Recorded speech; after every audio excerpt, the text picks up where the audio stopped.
Assalamualaikum warahmatullahi wabarakatuh. Selamat pagi Bapak Masum dan teman-teman semuanya. Saya Desni Anggita dari kelas 11 MIPA 1 absen 10, izin mempresentasikan hasil tugas dari mata pelajaran PPKN. Dinamika peran Indonesia dalam menciptakan perdamaian dunia. Hubungan luar negeri yang tertuang dalam Undang-Undang Nomor 37 Tahun 1999.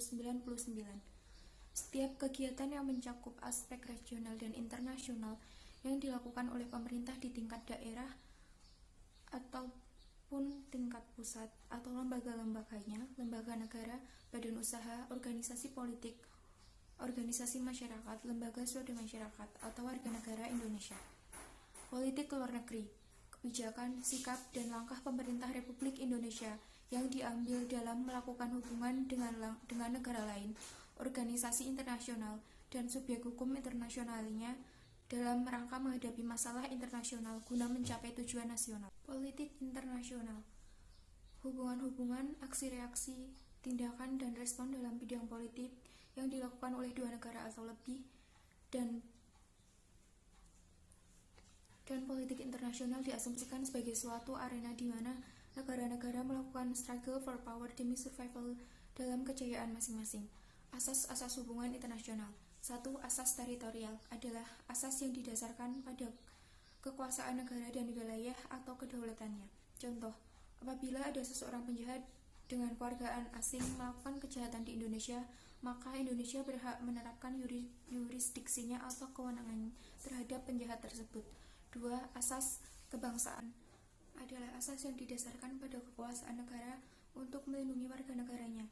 Contoh, misalnya seseorang yang berkewarganegaraan Indonesia ingin mengikuti pemilu dalam atau luar negara, maka seorang itu harus ditanya dan harus memilih untuk berkewarganegaraan Indonesia atau negara lain, dan harus bisa menyesuaikan diri dengan hukum yang sudah diterapkan oleh suatu negara.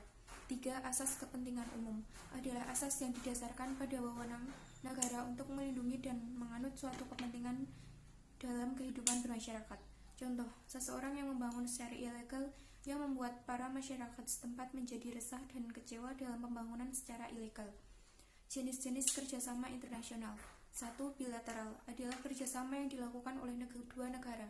Contoh, kerjasama ekonomi antara Indonesia dengan Malaysia, Indonesia dengan Inggris, dan Indonesia dengan Amerika Serikat, dan sebagainya.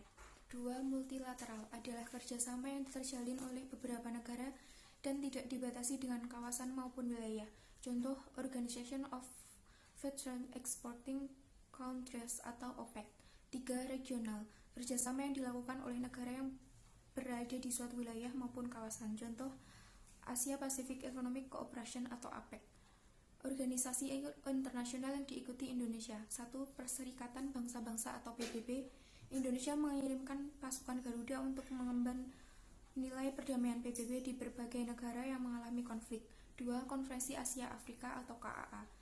Indonesia turut andil dalam merumuskan Dasar-Sila Bandung, ikut memperkasai dan sebagai tempat penyelenggara KAA pada tahun 1955 di Bandung.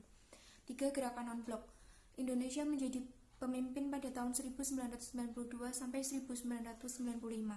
Indonesia berperan sebagai pelopor berdirinya GNP. Indonesia mencetuskan upaya untuk menghidupkan kembali di Latok Utara Selatan.